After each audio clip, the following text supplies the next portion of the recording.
Gente, tudo bom? Vamos dar continuidade àquela nossa aula de princípios. A prova é hoje, então esse vídeo vai ser rápido. Vamos bater em cima dos artigos principais que podem cair na prova hoje, tá bom? Então, sem delongas, solta a vinheta para a gente começar. Beleza, olha, tem dois artigos que a gente não pode ir para a prova sem ter eles assim fixados na nossa mente. Por quê? Tudo bem que pode ser com consulta a prova, mas você tem que já ir em cima para não perder tempo, certo? Porque se ela não for por consulta, vai ser aqueles principais, aqueles principais que geralmente são cobrados, né? Os títulos executivos extrajudiciais e os judiciais. Só para situar, gente, nós vimos que o principal elemento para a gente ter uma execução, seja em fase de cumprimento de sentença, seja em fase de um processo de execução, nós temos que ter o quê? O título, né? O título é muito importante, é fundamental.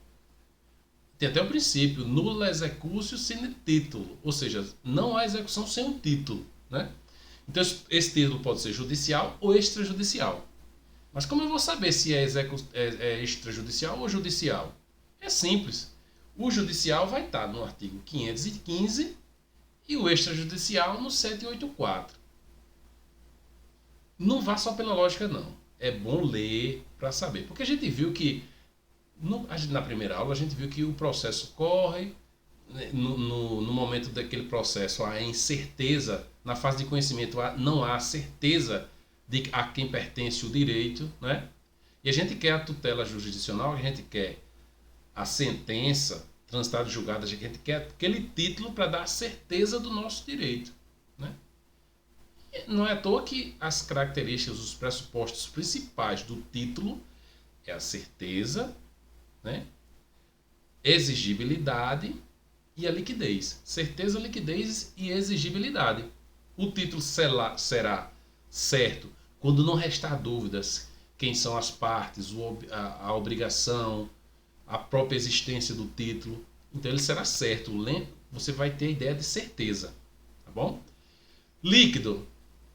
Quando vai estar o valor exato lá. Você lembra que depois da sentença, antes da execução, geralmente há a liquidação. Justamente para liquidar, porque aquela decisão do juiz pode ser genérica, por diversos motivos. Ok? Então pode haver a liquidação, e essa liquidação é justamente para deixar aquele valor determinado.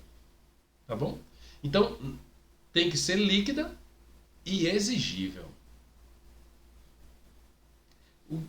Quando é que esse título não será exigível, por exemplo? Uma obrigação que não esteja vencida ainda, né? Eu tenho aquela obrigação, mas a obrigação não venceu, então eu não posso exigir aquela obrigação. Então o título não está ainda exigível, né? Você tem uma duplicata, por exemplo, que é um título extrajudicial, mas a duplicata não está vencida, tá bom? Então você não pode exigir ainda, ok? Então são essas três características que você tem, que ele pode fazer uma misturada na prova. Tem que ser certo, não resta dúvida quanto à obrigação, quanto ao devedor, quanto ao credor, ou quanto à própria existência do título. Tem que ser líquido, aquela obrigação tem que estar determinada ali, o valor, né? Se for uma obrigação, evidentemente, de pagar, mas tem que ter a liquidez, tem que ser determinado aquele valor. Não pode ser ainda, não. E tem que ser exigível. A obrigação não pode estar prescrita, a obrigação não pode estar aquele termo, né? Não chegou ao fim, né? Eu tenho a obrigação de entregar uma coisa em 15 dias. Se não venceu os 15 dias, essa obrigação não é exigível. Eu não posso entrar com uma ação de execução, um processo de execução, por exemplo. Tá bom? Então, passada essa fase, vamos para os dois artigos que são nossas estrelas da prova de hoje. Vamos para o 515, certo? E o 784. No 515 eu vou ter os títulos executivos. Cadê aqui? No 515, os títulos executivos judiciais, certo? O que é que a gente pode ver de mais importante aqui? Primeiro, os tipos de obrigações, né, que vão estar ligadas a esse título. E outra coisa, pode ver que ele não usa o termo das sentenças, não. Ele usa o termo decisões. O que é que isso tem a ver para a prova de hoje? Tem a ver que ele pode colocar um caso em que, por exemplo, tenha uma decisão interlocutória de mérito. A gente viu que pode ter. Então, pode ser cumprida essa decisão judicial? Pode. Não necessariamente tem que ser uma sentença. Cuidado com isso. Que reconheça a exigibilidade, ó a exigibilidade aqui aparecendo, tá vendo? De pagar quantia, fazer, é o exemplo de uma pintura, um serviço, né? Não fazer, ou seja, não construir. Lembre que uma execução, uma fase de cumprimento de sentença, pode ser uma ação civil pública, por exemplo. Pode ser uma fábrica que esteja poluindo demais e daqui a pouco a gente vai ver as partes legítimas. O Ministério Público não é o titular da ação civil pública, né? Então, o MP, por exemplo, ele pode ser parte. O MP pode ser parte. A gente vai ver daqui a pouco. Só para a gente ir tendo uma mentalidade que não é só uma ação entre partes assim normais. O Ministério Público também pode ser parte. Não fazer, por exemplo, o Ministério Público pode ser uma ação, deixa eu voltar aqui, pode ser uma ação, por exemplo, de não poluir, de não construir, uma ação civil pública, por exemplo, né? E entregar coisa. Você comprou um carro ou comprou um livro e o cara não entregou. Ou entregar um documento, enfim. Olha isso aqui pode cair e você tem que lembrar. Autocomposição judicial, certo? É um título judicial. Beleza, aqui é fácil. Mas essa decisão que homologa a autocomposição extrajudicial é um título judicial. Ok? Porque é fácil, você pode ser levado a se enganar, acreditando que essa decisão que homologa uma autocomposição extrajudicial de qualquer natureza, um acordo firmado extrajudicialmente que foi homologado pelo juiz, é um título judicial. De toda forma, você vai ler esse artigo. Você vai ter, porque na maioria das questões vai cair o texto. Não vai ter muita coisa de interpretar, não. Certo? Agora, o que é importante você ter em mente, que cai muito, e às vezes as pessoas se atrapalham, é que, os incisos 6 a 9, ou seja, esses incisos aqui, não vai ser, o devedor, ele não vai ser intimado, certo? Porque a gente viu que cumprimento de sentença é uma fase do processo. Não viu isso? Cumprimento de sentença, aqui está o processo, transitou em julgado, então no mesmo processo tem um cumprimento de sentença, não é isso? A gente não viu isso? Só que, geralmente ele é intimado. Por quê? Porque ele já está no processo. Ele é intimado aqui para cumprir a sentença porque ele já está no processo. Mas nesse caso aqui da sentença penal, a gente não está estudando no processo penal que existem as ações civis ex delito. Ou seja, essa sentença ela é proveniente do juízo criminal. Só que ela será executada no juízo civil. Ok? Então ela vem para cá, porque 515 é um título judicial. Só que ele vai ser citado. Tanto aqui, como aqui, como aqui, como aqui. Certo? A sentença arbitral na jurisdição privada, por exemplo, é um título judicial. Isso cai muito também, viu? Não cabe a gente entrar aqui no mérito do que é a sentença arbitral, mas é uma sentença da jurisdição privada. A gente já aprendeu isso no início do processo civil. É um título judicial, só que ele será citado. Por quê? Ele vai ter que ser citado para formar a relação jurídica. Embora seja um cumprimento de sentença, essa palavrinha faz toda a diferença, certo? Até porque, se ele não for citado, lá na frente a gente vai ver as consequências. Tá bom? E aqui a sentença estrangeira, homologada pelo STJ. Geralmente nos concursos ele troca, bota STF. E a concessão do exequatur, também ele troca STJ. Todos os dois é STJ. Geralmente o que cai é isso, tá bom? Vamos logo ver o 784. Isso aqui é o parágrafo primeiro, né, do 515. Ó, tá vendo? O devedor será citado, aqui citado, no juízo cível para o cumprimento da sentença ou para a liquidação no prazo de 15 dias. Isso aqui, na obrigação de pagar a quantia certa, né? Depois a gente vai ver as diferenças. A autocomposição judicial pode envolver sujeito estranho ao processo e versar sobre relação jurídica que não tenha sido deduzida em juízo. Cuidado com esse parágrafo segundo. Sabe por quê? Porque vai ter um caso lá na frente, por exemplo, do fiador.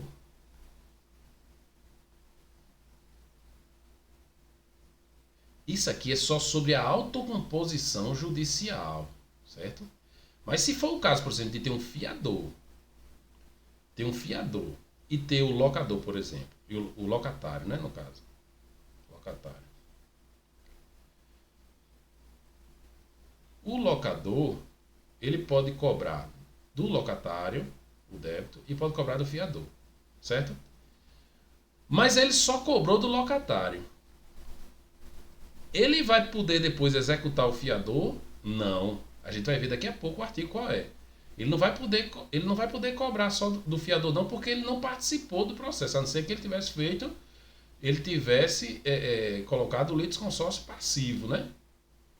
No caso aqui é uma autocomposição judicial, ou seja, você A está litigando com B, e fazem um acordo. Nesse acordo, ele pode envolver terceiro, claro, se o terceiro quiser, né? Mesmo que ele não esteja no processo, se essa for uma autocomposição, essa relação jurídica com C, outra relação jurídica, mesmo que não tenha sido deduzida em juízo, ela pode ser uma autocomposição judicial, ela pode envolver terceiro ou estranho ao processo. Diferente daquele caso ali de litisconsórcio, que não seja uma autocomposição judicial. Ok? Vamos para o 784. Se no 515 a gente tem os títulos executivos judiciais, no 784 a gente tem os extrajudiciais. Ok? É uma nova relação jurídica. Aí, nesse caso, tem que ter citação, tá bom? Claro que tem que ler, reler. Se for consulta, consultar. Mas tem uns detalhezinhos. Por exemplo, o cheque. Nosso famoso cheque. Se não for dentro de um prazo de 6 meses, ele perde a força executiva.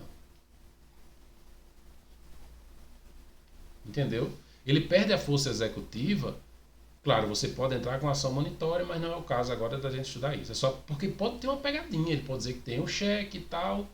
E, por exemplo, qual sua linha de defesa?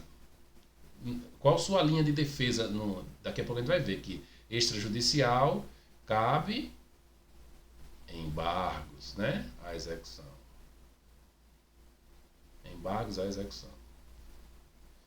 Então ele vai ver que uma das coisas é em relação ao título que você pode alegar. A gente vai ver daqui a pouco o rol das coisas que podem ser alegadas nos embargos à execução. E vamos dizer que o cheque esteja vencido. Então, ele perde a força executiva. Se foi mais de 6 meses após a emissão do cheque, ele perde a força executiva. Teria que ser uma ação monitória e outra coisa lá. Tá bom? Então, isso aqui é importante. Documento público. Isso acontece muito no reconhecimento de débito, né? Lá no cartório reconhece o débito, pronto. É um título executivo extrajudicial. Agora, um documento particular também pode ser? Pode, se for assinado por duas testemunhas. Sim, aqui as famosas notas promissórias, né? Duplicata. Isso aqui é mais para o direito empresarial, né? Para a gente aqui cabe mais entender o cabimento, né? Instrumento de transação pelo Ministério Público. Chega A e B com um problema de alimentos. A é o pai, B é a mãe, B é o filho, no caso, né, representado pela mãe, e fazem uma transação, ou seja, um acordo. Ou no Ministério Público, ou na Defensoria Pública, por exemplo. Ou até pelos advogados, né? Ou por conciliador, mediador, entendeu? Isso é ótimo para ser feita uma questão aberta. Quer dizer, ele quer saber aí se vai poder executar. Vai. Será uma fase de cumprimento ou um processo de execução? Será um processo de execução. Por quê? Porque o título executivo extrajudicial. Extrajudicial. Certo? Então vai ser um processo de execução. Um contrato, garantia por hipoteca, penhor, enfim, o resto é para você ler, né? O resto é para você ler e partir para o abraço, né? Os principais, assim, são esses, tá bom? Agora vamos lá. O que esse 516 tem de tão importante? O cumprimento de sentença, veja que eu não estou falando aqui de execução, estou falando de cumprimento de sentença, certo? Ele será efetuado perante. Claro que a gente viu que tem muita coisa lá do processo de execução que é cabível subsidiariamente, né? Mas a gente está falando especificamente de cumprimento de sentença. Ele será efetuado perante os tribunais na causa de sua competência originária. Aí você diz, Jorge, me dê um exemplo disso? Simples. Então viu que a gente tem uma aula aqui de ação rescisória, não tem? Ela inicia no tribunal. Ela inicia no tribunal. Porque geralmente ela não é para desfazer uma decisão de mérito, para invalidar ou desfazer uma decisão de mérito.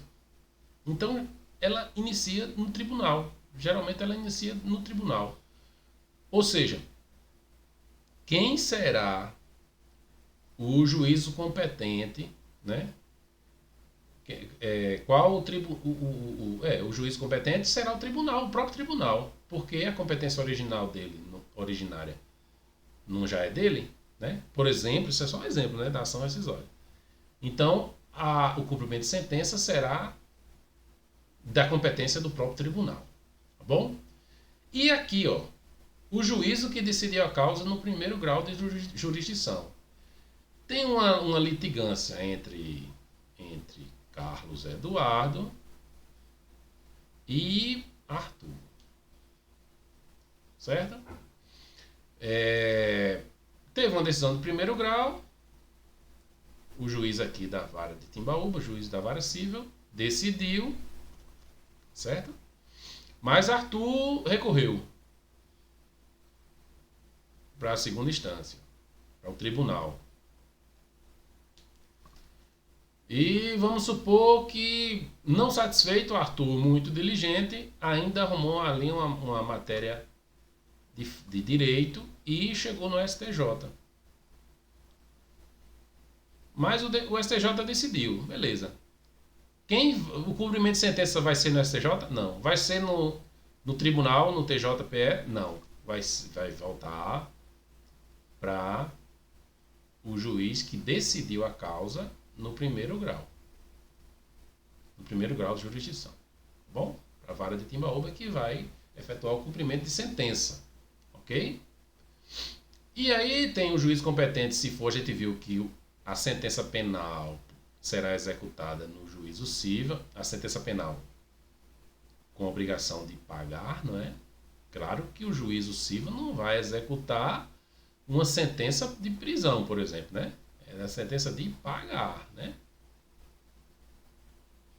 Então, é uma obrigação de pagar. Da sentença arbitral, que é uma jurisdição privada, né? Em alguns casos elencados no CPC, e de sentença estrangeira ou acordo proferido pelo Tribunal Marítimo. Isso aí é só decoreba. Beleza? Pronto. Nos incisos 1 e 2, ou seja, em relação às competências originárias dos tribunais, e o juiz de primeiro grau que decidiu, né? O exequente poderá optar pelo juízo do atual domicílio do executado. Por que ele vai... Primeiro ele vai atrás disso? Porque onde provavelmente é onde terá os bens dele, né? Que o objetivo da execução principal não é expropriar os bens caso ele não pague voluntariamente. A execução forçada vai expropriar os bens em favor do credor, né?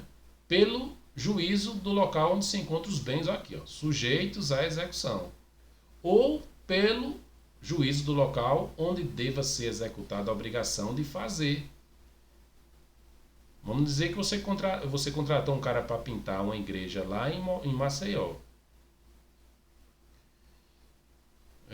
Você pode ajuizar o cumprimento de sentença, pode ser lá? Pode. Ok? Ou de não fazer, caso em que a remessa dos autos do processo será solicitada ao juízo de origem. O contrato pode ter sido aqui, o processo todo ser em Timbaúba, por exemplo, mas a obrigação de fazer foi em Maceió.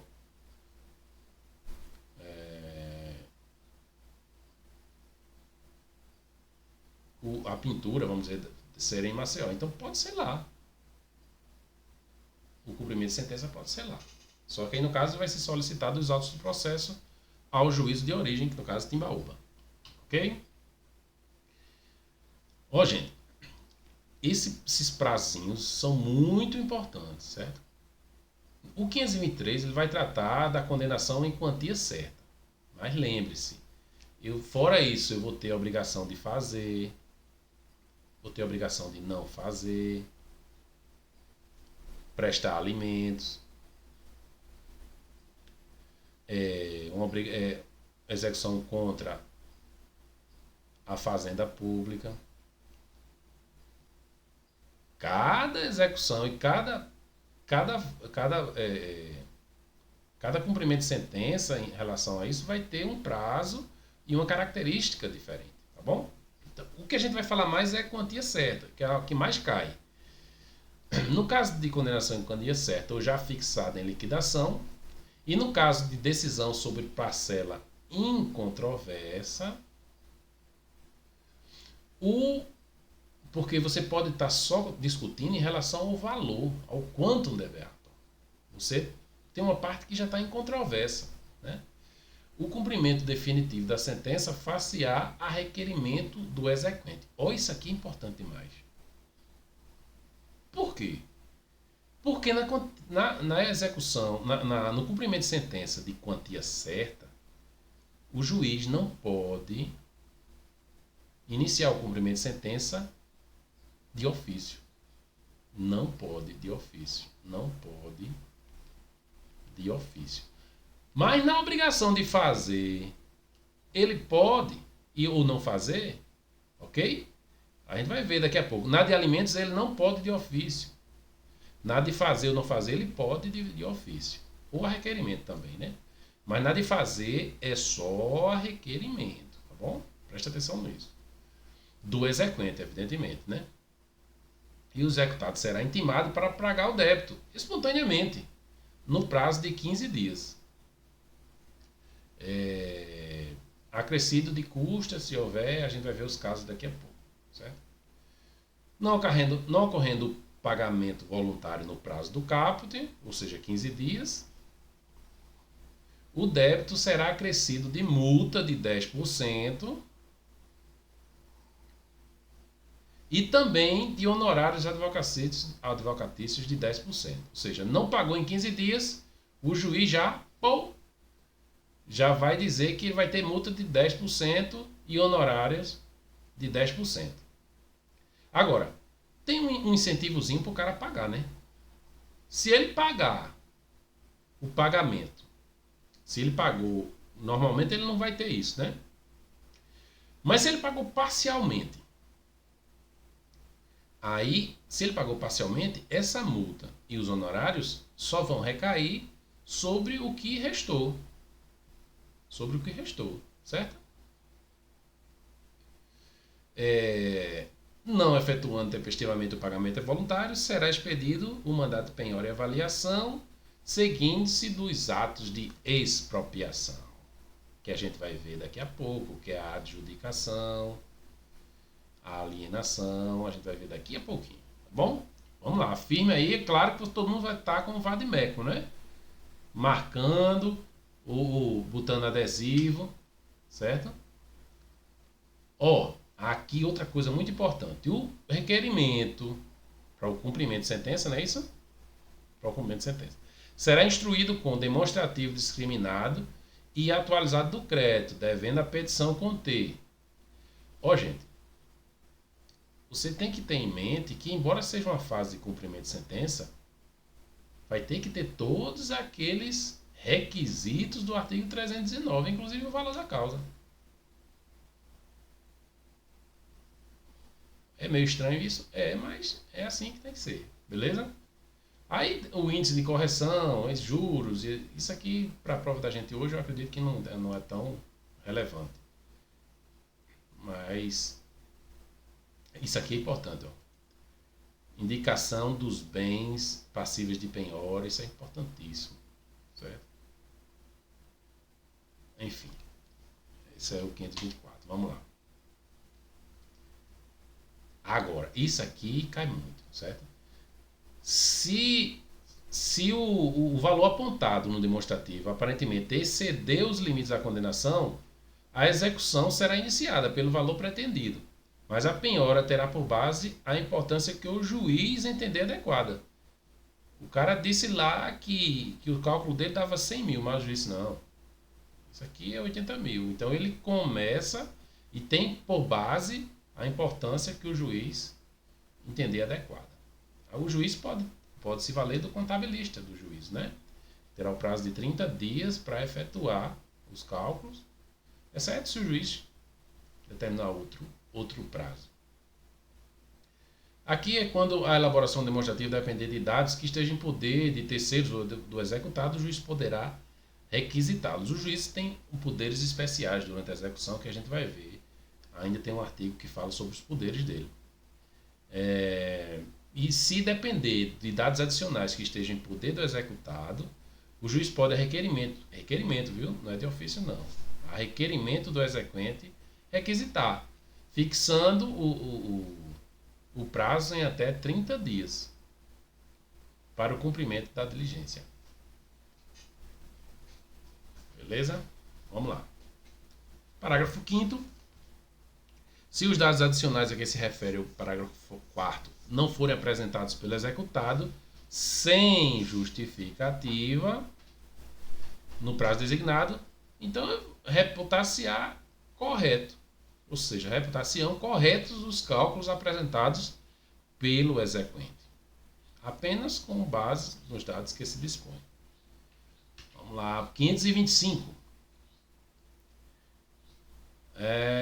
Vamos lá, pronto. Agora, esse aqui, marque aqui na tua mente, tatue que isso é prova, questão praticamente certa numa prova.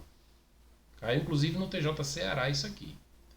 Se for, cuidado, porque você vai misturar isso aqui, impugnação, você vai misturar com, se você não tiver cuidado, você vai misturar com embargos à execução. É diferente. Se for no processo, numa fase de conhecimento, ou seja, baseado em título executivo judicial, o meio de defesa vai ser impugnação. Qual o artigo que vai basear isso? 525, ó aqui. Transcorrido o prazo, o cara teve para pagar e o cara não pagou, de 15 dias, né? Sem o pagamento do voluntário, veja bem, depois desse prazo, inicia-se o prazo de 15 dias para o executado. Independente de penhora, olha, cuidado para não misturar com o processo do trabalho. Independentemente de penhora ou nova intimação. Ou seja, ele não precisa garantir o juízo, certo? Só vai precisar se quiser os efeitos suspensivos. Mas, em regra, ele não vai precisar de penhora ou de garantir o juízo para apresentar a impugnação. Aí você vai lembrar que impugnação é na fase de cumprimento de sentença. Impugnação é o 525. É diferente do 784, viu? 525 é fase de cumprimento de sentença e o 784 é um processo de execução. Tá bem claro na mente de vocês isso, gente? Por favor, não troquem não. Isso é muito... Você se abestalhou, errou. Certo? Então, se você estiver lendo o enunciado e falar que é uma fase de conhecimento, ou seja, está o processo A litigando com B. A está litigando contra B. A está litigando contra B, teve a sentença. Depois da sentença, teve recurso e tal, deu trânsito em julgado. Aí vai ter o que aqui? Fase de cumprimento de sentença. Certo? Ou não seja uma sentença, seja uma decisão interlocutória no curso do processo, também será fase de cumprimento de sentença. Cuidado para não misturar. Embora o nome seja fase de cumprimento de sentença, se for uma decisão interlocutória de mérito, ou seja, se for uma tutela antecipada, por exemplo, será fase de cumprimento de sentença. Tá bom? Então você vem para a impugnação. A defesa vai ser impugnação, que vai estar no 525. Por outro lado, se for no processo de execução baseado no título executivo extrajudicial, vai ser um processo de execução e o meio de defesa será o 784, que será embargos à execução. Tá bom, gente? Não troquem não, pelo amor de Deus. Aqui nos próprios autos ele vai apresentar a sua impugnação. Na impugnação, o executado poderá alegar. Pronto. Esse parágrafo primeiro também é o queridinho da nossa prova. A bateria vai arriar, certo? Então eu vou só terminar isso aqui. Esses são o que você vai poder alegar na impugnação. Tá bom? Daqui a pouco a gente continua desse, tá bom? Eu vou upar esse, vocês vão assistindo e daqui a pouco a gente vem com a outra parte. Tá bom? Aí a gente vai falar sobre processo de execução e outras coisas. Tá bom, gente? Valeu, se inscreva no canal. Daqui a pouco tem a parte 2. Vão assistindo isso e vão marcando, vão ajeitando o código de vocês para a prova daqui a pouco. Tchau, gente!